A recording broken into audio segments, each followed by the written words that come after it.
Leadership is too hard and too complex to go it alone. And the good news is that you don't have to. Not only is Leadership on the Rocks a free podcast to help you thrive in and create harmony between your professional and personal lives, but we absolutely love giving away free resources to help you overcome the biggest problems, conflicts, and constraints on the job. So be sure to go to leadershipontherocks.com/free. That's leadershipontherocks.com/free to get access to all of our free leadership resources. We're adding new freebies all the time. So go get your free leadership resources today at leadershipontherocks.com/free.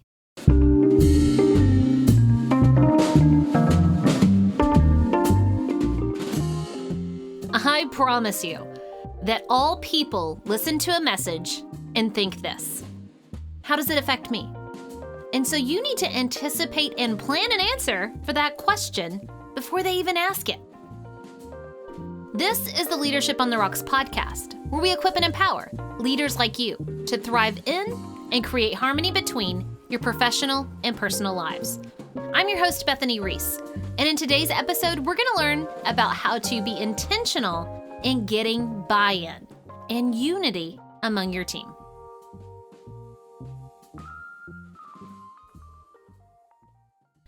Most sports locker rooms have posters encouraging teamwork or the combined action of the group to achieve a common goal.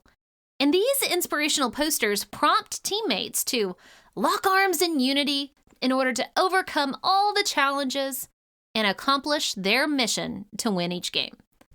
So, why does every team from Little League all the way to our professional sports talk about teamwork and unity? Well, the answer is because unity within the team matters. Unity is about being joined together as a whole or being of the same mind. Unity within the team is that special ingredient needed to truly accomplish the goals or the mission. But teams, people having common goals, and unity, being joined as a whole, they don't always go together. I mean, if we're being honest, we have a ton of teams in our lives. But rarely do we have unity. And I think it's because people can be on a team, and heck, at work we're forced to be on a team, and we may even have a common goal, but y'all, we have very different and very strong preferences in how to accomplish that goal. So we usually see in our sports teams and within our teams at work, disorganization and honestly disunity. And it's not because they don't want the same things, but it's because everyone is doing their own thing, their own way to accomplish the goal. There's no buy-in for unity of the how and the what behind the bigger picture why.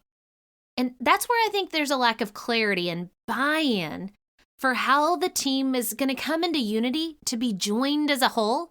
Or heck, we could even say how the team is actually going to get on the same page or even in the same book to take those harmonious steps together towards accomplishing that goal. So let me say it again. Unity is being of the same mind in the why, the how, and the what of the goal or mission. Enter the need for buy-in. Now, notice I'm not saying persuasion, and it's definitely not manipulation, but buy-in. Buy-in is an agreement to support a decision. Or in this case, the team goals, unity within the team on how everyone will work together to accomplish that common goal or mission. Now, we've repeated, Peter Drucker's quote plenty of times on this podcast, and it may sound like I'm beating a dead horse here, but hey, we're going to say it again because science says that people need to hear it like 8 times before they actually ingest it and understand it. So Peter Drucker says, culture will eat strategy. And you can have the best ideas or even the best strategies on how to solve the world's hardest problems. But unless you know how to build a positive culture where people will buy in or agree to your ideas and then work collaboratively with each other to implement them, then your strategy just won't work. And a culture is made up of the relationships and common beliefs and behaviors within the group. And you need your people and all the relationship dynamics within your culture to buy in. They've got to buy into the why. They've got to buy into the how. And they even need to buy into the what of the organizational goals that you have. Without buy-in, your organization will just continue to spin its wheels, keeping the status quo of being stuck where it is. Because let me zoom out for a minute. Leaders often come in with an amazing speech of here's who we want to be and here's what we're going to do. But they don't have the buy-in from the people that, and hope you're not offended, but from the people that actually do the work, right? If you don't have buy-in from the employees that actually make the wheels turn and drive the ship where you want it to go, then it's not going to go where you want it to go, no matter how inspirational you may have been in the moment of your speech. So just saying and declaring that you want to be something doesn't actually propel the organization forward. And it makes me think, again, I love The Office and Michael Scott. He's a perfect example of what not to do in leadership. But there's one episode where he is in some financial trouble and they're talking about declaring bankruptcy. So he just walks into the office and he yells, "I declare bankruptcy!" And then Oscar says, that actually doesn't do anything. You can't just say it and it happens. And I feel like sometimes in our organizations, a lot of leaders will come in and say, I declare that we're going to be this or we're going to be that. And yet they don't have any kind of buy-in or plan of getting buy-in for the people who actually do the work to propel them forward towards that goal to get there. So yes, leaders, you've got to get buy-in or an agreement from your employees to support the why, the how, and the what of the work to accomplish the goal. So here's really the problem. Here's the problem with getting buy-in within a lot of our work environments. Again, one, we just have leaders declaring something and nobody buys into that. Oh, here's the third time we've said this as an organization. I've been around long enough. It's actually not going to work out. But another reason that happens is we have negative work cultures. It's almost impossible to get the team in the same book, much less on the same page, when they, one, don't like their boss, two, there's a culture of how they treat each other, and maybe it's in a negative CYA, cover your own you-know-what culture, or maybe it's a culture that's just constantly riddled with misunderstandings and miscommunication. So culture is another huge reason that a lot of people don't buy in. And a lack of buy-in is not only going to keep the organization from accomplishing its goals, but it's going to keep people in a state of conflict. And a lot of working relationships have conflict because of a lack of buy-in into how a person leads the team. Now, here's the deal. With every interaction you have with your team, you're either adding to or subtracting from the health of that relationship or relationships on the team. And think about most of the typical interactions leaders have with their team. It's when resolving conflicts, which is, kind of a negative situation to be in, but an important one. Leaders interact with their teams when they're communicating a new initiative. Maybe they're delivering big news. A leader usually communicates with their team when they're conducting an evaluation or even just giving a FYI presentation. All of those interactions usually, let's be honest, have negative repercussions on a working relationship because it's usually just one-way communication. It's from you, a person in a position of authority, to the team of the worker bees.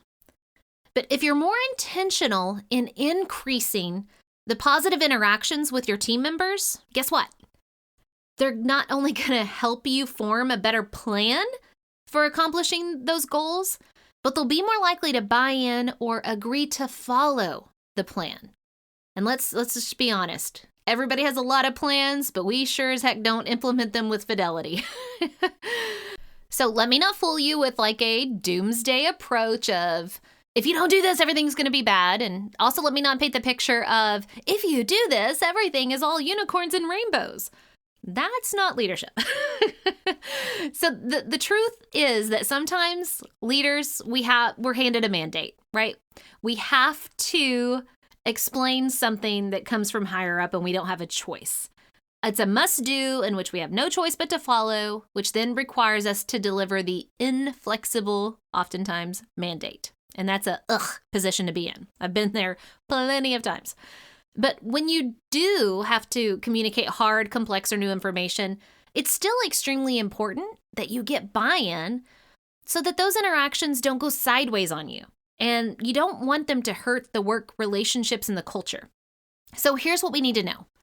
Clarity in communication is an absolute must to get buy-in. And again, buy-in is an agreement to follow through with the plan. So just because you're in charge and you say something does not mean that your audience will automatically buy in, agree to the concept or the mission. I mean, are you really a leader if no one follows you? And technically, you can use your power of authority to require that your team do specific things. But using that bottom level of power for influence is seriously the rock bottom of leadership. So you need to be intentional in how you roll out any new initiative, deliver any kind of big news, or give any presentation, and you need to do it by focusing on the audience. So plan your message, whatever it may be, using the ROCKS method to get more buy-in. Okay, so we know that buy-in is really important, especially if you need to implement something with fidelity. So when communicating, you need to seek buy-in. You can do that by clarifying your message and then thinking through the most essential ROCKS. And here what I mean is ROCKS. I've created an acronym to help you think through the message that you're giving so that you can actually get buy-in from your team.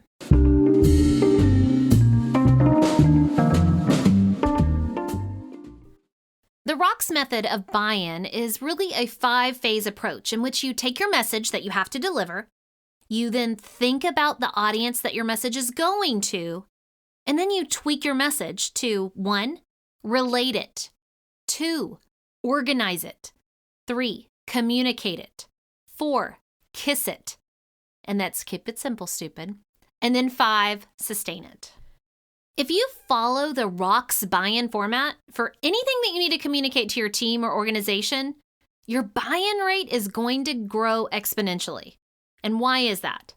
It's because you're putting relationships over tasks. It's because you're putting culture over strategy. That's why. So step 1 of the ROCKS buy-in method is to relate it. Think about the audience's background knowledge of the message and think through their waffles of that message. Sit there and think about who you're talking to. What are their wants? What are their aspirations? What are their fears? What are their frustrations? What are their loves? And what are their expectations? Once you think through your audience's waffles, you then relate the message to what they already know and what they're currently feeling. By relating the message to where your audience currently is, knowledge and feeling-wise, you have a much smaller gap to jump in getting buy-in.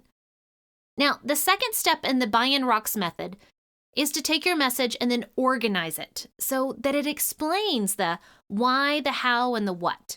This is really Simon Sinek's golden circle.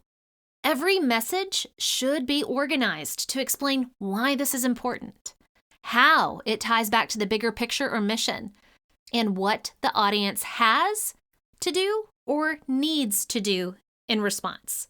I promise you, all people listen to a message and think, how does this affect me? So anticipate and plan an answer for that question before they even ask it. Now, the third step in the buy-in ROCKS method is to communicate it. The goal is to have your audience hear the message, understand the message, and then take action on the message. So you really need to follow the 4 C's of communication. And those 4 C's are check your ego, provide clarity, deliver the message in the right channel, and then offer a way for people to converse with you about the message. Now, in planning your communication, you really need to build a clear storyboard using the appropriate channel and allow for follow-ups. So if the 4 C's of communication are new to you, then go back to episode number 19. All of that episode is dedicated to the 4 C's of communication, just in case you need a refresher. Now, the 4th step of the buy-in ROCKS method is to kiss it. Keep it simple, stupid. People don't read long texts and they struggle or refuse to follow long processes. So think about how you can simplify the message and the work and any kind of action that's required so that it addresses the most essential information and steps. And know that creating a visual here is a huge help in simplifying the message. One-page visuals really help simplify it. So kiss it. Keep it simple, stupid.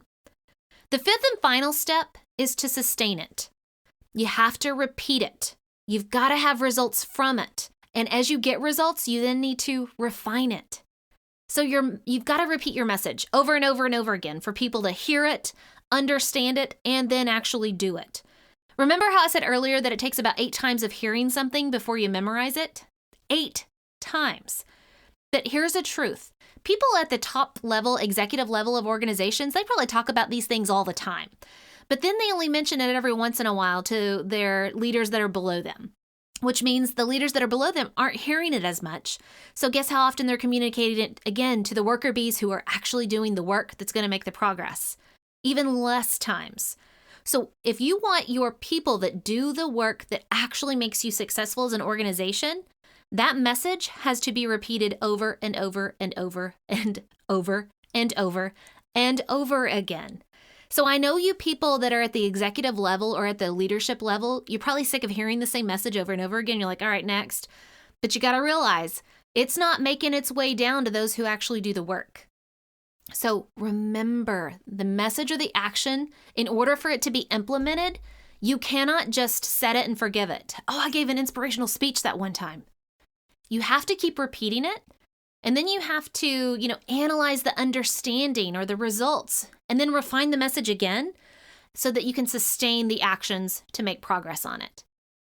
Without buy-in, the team may have a common goal, but they're not going to have unity in how to move forward together to actually reach that goal. So it's your job as a person of influence to plan the rollout of your message about the goal or the initiative by focusing on your audience, the team. You got to focus on them first.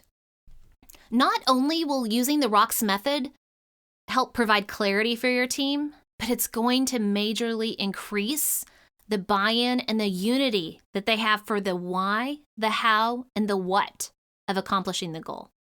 Now, if you'd like a free copy of the Buy-in ROCKS planning template to help you plan out and deliver your next message, then go to leadershipontherocks.com/buy-in. And buy-in is one word, B-U-Y-I-N. Again, that's leadershipontherocks.com/buy-in. Now, this is a shorty episode because I know that you have a big message that you need to deliver, and I want you to take this extra time to go get that Buy-in ROCKS planning template for free, again, at leadershipontherocks.com/buy-in, that's one word, buy-in, and start planning your message so that you can provide unity and clarity on your team so you can actually accomplish your mission. Until next time, continue putting in the work of building your life and leadership on the rocks. The essential rocks. God bless.